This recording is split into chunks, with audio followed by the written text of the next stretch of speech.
Hello बच्चों, नमस्ते। मेरी यूट्यूब चैनल में आपका स्वागत है। तो बच्चों, आज हम पढ़ेंगे standard 6 subject Hindi, chapter number 3, जिसका नाम है जरा मुस्कुराइए।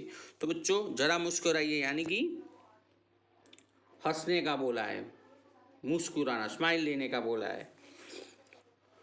तो इस कविता में, इस चैप्टर में कहा है कि जीवन में हास्य का बहुत ही महत्व होता है और हास्य जीवन के दुख को भुलाकर नई उमंगें भर देता है। हंसने से हमारा स्वास्थ्य भी अच्छा रहता है। तो आइए कुछ ऐसे चुटकुले पढ़े कि जो आपको मुस्कुराने के लिए मजबूर करेंगे। तो बच्चों, आपको भी पता है कि हंसने से हमारी सेहत अच्छी रहती है और हम खुश रहते हैं। तो वैसे ही इस चैप्टर में चुटकुले दिए हैं जिससे आपको सुनकर आपको हंसी आएगी। तो चलो उसी चुटकुले के बारे में सुनते हैं। तो मालिक किराएदार से, तुम मुझे किराया क्यों नहीं देते? तो किराएदार बोला, आपने ही तो कहा था कि इसे अपना ही घर समझना। हंसी आई ना बच्चों? नहीं आई?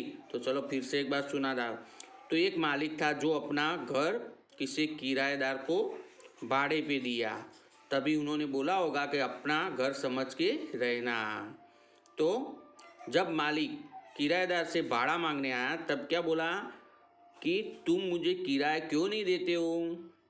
तो किराएदार ने क्या बोला कि आपने ही तो तब बोला था कि इसे अपना ही घर समझना, तो मैं क्यों भाड़ा दूँ? मेरा ही घर समझ के रहता हूँ। मजा आई ना बच्चों? तो चलो अभी आगे का चौक सुनते। सोनू का सिर फट गया। डॉक्टर सोनू से बोला, यह कैसे हुआ? सोनू डॉक्टर से बोला, जब मैं पत्थर से कील ठोक रहा था। कील यानी कि दीवार पे कील ठोकते हैं ना, उसको। तो एक आदमी ने मुझे आके कहा कि गधे, कभी खोपड़ी का भी इस्तेमाल कर लिया करो। तो कोई अच्छे इंसान ने आके, जो पत्थर से कील ठोक रहा था, उसकी जगह उसको क्या बोला होगा कि हथौड़े से ठोक। उसकी जगह ये पत्थर से ठोक रहा था, इसीलिए उसने, आदमी ने उसको बोला कि अपनी बुद्धि यानी कि बुद्धि का भी उपयोग करो। पर उसने एग्जाम्पल दिया कि कभी अपने खोपड़ी का भी इस्तेमाल किया करो। तो ये सोनू ने ऐसे अपने कील को अपनी खोपड़ी ठोकी तो क्या हुआ? सर फूट गया। तो चलो अभी आगे का चुटकुला देखते। एक आदमी जाता होगा, तभी उसने कम सुनता होगा। तो उसने बच्चे से कहा, जरा ऊंचा बोलो। तो बच्चे ने क्या कहा कि माफ़ करें अंकल, उससे ऊंचा होकर मैं नहीं बोल सकता। इस चित्र में दिया है ना कि क्या कहा है कि जरा ऊंचा बोलो तो मेरे को सुनाई दे। तो बच्चे ने कैसे वो दिमाग लगाया कि टेबल ऊपर चढ़ गया, टेबल पे टेबल, टेबल पे टेबल, फिर ऊपर चढ़कर बोला कि अंकल, फिर भी सुनाई नहीं देता है। अभी बोला उस अंकल ने कि जरा ऊंचा बोलो। तो माफ़ करें अंकल, इससे ऊंचा होकर मैं नहीं बोल सकता, यानी कि अब इससे ऊंचा नहीं हो सकता मैं। चलो अभी आगे का।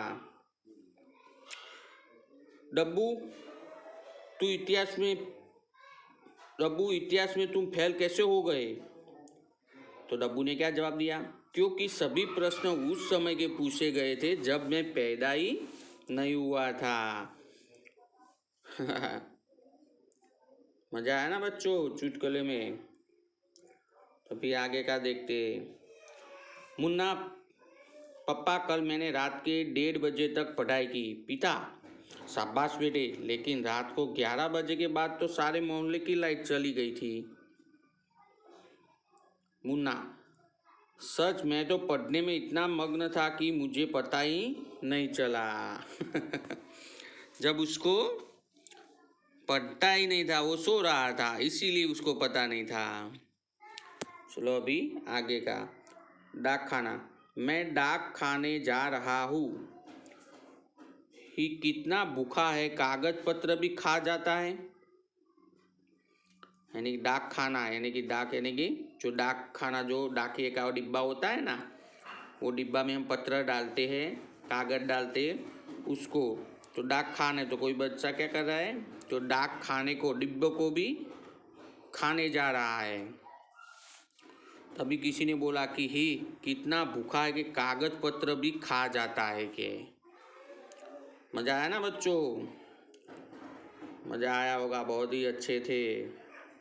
तो इस चैप्टर के बारे में आपको स्वाध्याय से कोई प्रश्न पूछे जाएंगे तो आपको इसके प्रश्न अच्छी तरह जवाब देने हैं। तो चलो बच्चों, ये चैप्टर यहाँ पे ख़त्म होता है। अभी आगे का चैप्टर हम आगे के वीडियो में देखेंगे। नमस्ते।